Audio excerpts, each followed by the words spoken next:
already did her homework. Poor Jane. We made you wake up and talk all Cowboys all the time. Hour number one, we'll dig into the NFC East in a bit, and Peter Schrager is here as well, guys. We started the show with Trevor Lawrence. Tim Tebow and the Jaguars were starting this hour with an equipment malfunction at rookie minicamp. Time for lead block. Lead block. Lead block. Correct. Rookie minicamps are everywhere, all over the NFL. Giants first-rounder Kadarius Toney had a slight equipment malfunction. Here's what happened. He literally ran out of his right cleat early in position drills. Apparently, the cleat was the wrong size, and instead of waiting for a replacement or going to the sideline or yelling at somebody, he just kept on keeping on. Toney said afterwards, quote, "That's just me. That is a dog mentality." So he's just one of the many pieces, of course, Gettleman added to the Giants this offseason, really on both sides of the ball. NFC East coming down to Week 17 last year. Washington taking that division title by one game. Sean O'Hara, these are your Giants we're talking about. Did they do enough this offseason to be considered, I'm going to say favorites in the NFC East? Yeah, Kay, I tell you, after last season, the performance by everybody in this division, it's a little tough to say anybody's a favorite. But I think when you look at what the Giants did, they absolutely added to their offense, and that was the one thing that they really struggled with last year. The first 8 weeks of the season, it seemed like the offense was going backwards. They couldn't get out of their own way. They were different in the second half. But I think when you look at what they did offensively, adding Kenny Golladay, Kadarius Toney, his instant offense ability, even John Ross, who knows what he can add to the table here. This is exactly what Daniel Jones needed. This is what Jason Garrett needed. They needed some life offensively. It couldn't just be, we're putting everything on Saquon Barkley, who hopefully is coming back healthy from his ACL injury last year. I think when you look at where the Giants struggled specifically last year, it was in the red zone. They were one of the worst red zone offenses in the NFL last year. And I think Kenny Golladay is going to improve that. His catch radius is ridiculous. He's got some OBJ type ability. I think when you look at Kadarius Toney, the guy can get free in a phone booth. So he's got that unbelievable instinct and ability to just shake free. And I think that's going to be huge in creating space. And then look, I'll sprinkle in Kyle Rudolph as well. I call him Rudolph the red zone reindeer because all he does is catch touchdowns in the red zone. 48 career touchdowns in Minnesota, 43 of them were in the red zone. So that is where this Giants offense is going to look completely different, and I think that's going to be huge. Their defense last year, Kay, huge strides. They were night and day. The second half of the season, they were one of the best defenses in the league. They only allowed 7 passing touchdowns during that span. So they really solidified themselves defensively. And I think now, if they can get that offense going, if Jason Garrett can get it humming and if they can finish drives and stop settling for field goals, I think they absolutely talk about Daniel Jones. Are going to be a force in this division. Oh, well, I'll do that for you, Kay. Daniel Jones has got to play better. He knows it.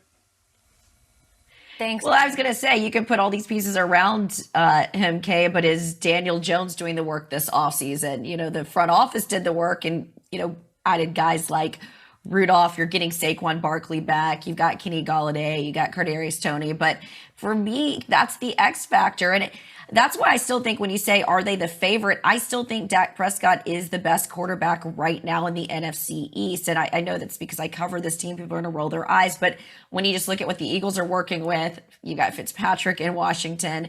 And then, like I said, the big question mark with old Danny Dimes. I just think the Cowboys are honestly the favorite in the NFC East. I do love the strides that the Giants made on defense. Like I said, when they had those road games, beat Seattle on the road.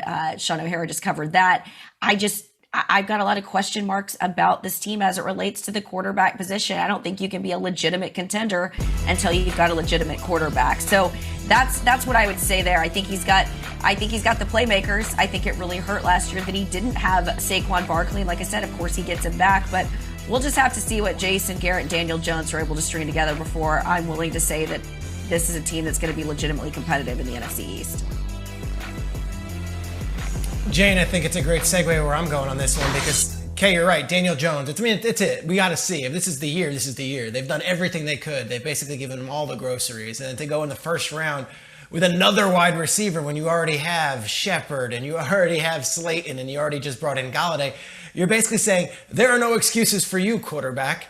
But I would look at the coaching staff as well, because now we're talking year 3 and we're talking year 2 of this coaching staff. And if Joe Judge is going to be assembling the best minds possible and the best game plan possible for Daniel Jones and that offense to succeed, the guys he's turned to is a really interesting group. Let's start with Jason Garrett. And Jane, you worked very closely covering him in Dallas, but last year was not a great season for Jason Garrett in New York.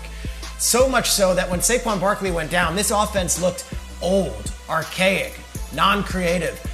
We're in a world now where there's Eric Bieniemy and Andy Reid, there's Sean McVay in LA, there's Sean Payton in New Orleans using players in all different positions. And the standard is not just three yards in a cloud of dust. Like, you got to bring something. But it's not just Jason. How about Freddie Kitchens? Freddie Kitchens is there too as a very important part of this offensive coaching staff. And we see Freddie and we laugh because we say, oh my God, the Cleveland Browns situation with Baker. Freddie is one of the more dynamic offensive play callers in the NFL. So where was that last year? Does he get a chance to maybe put his flavor on this offense? Can he help a little bit? And lastly, Jerry Shopinski, who's not a name a lot of people know. He came from New England, where he was a quarterbacks coach and is now the quarterbacks coach in New York. Look, it's not just Joe Judge and Daniel Jones on an island. This is a coaching staff that is amongst the biggest in the entire league.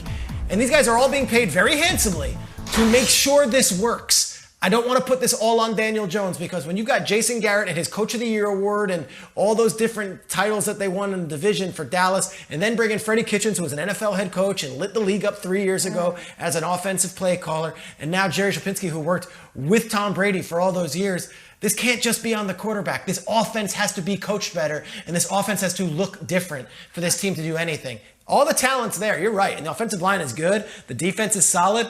Come on, coaches, let's go. No excuses here. I'm completely comfortable putting it all on Daniel Jones. Daniel Jones, it's all on your shoulders. They bought you the groceries, as you're saying. And I can't give it to them as favorites. Not even close. You have Dak Prescott. He's shown that he can win multiple division titles. You saw a Washington football team that won the division title without elite quarterback play. So, Giants, you haven't shown me anything. And now you're loaded on both sides of the ball, as we've demonstrated here. Daniel Jones, how big of a jump can you take in year 3? Prove to me that you can be a starting quarterback in this National Football League. I think Giants fans feel the same way. Sean O'Hara, you barely mentioned him in your 2-minute soliloquy on everything that they gave this team and how good and complete they are. So, coaches, sure, but it's all on you. Tough love here in New York for Daniel Jones. All right, more Good Morning Football on the way. Lots of expectations for Daniel Jones.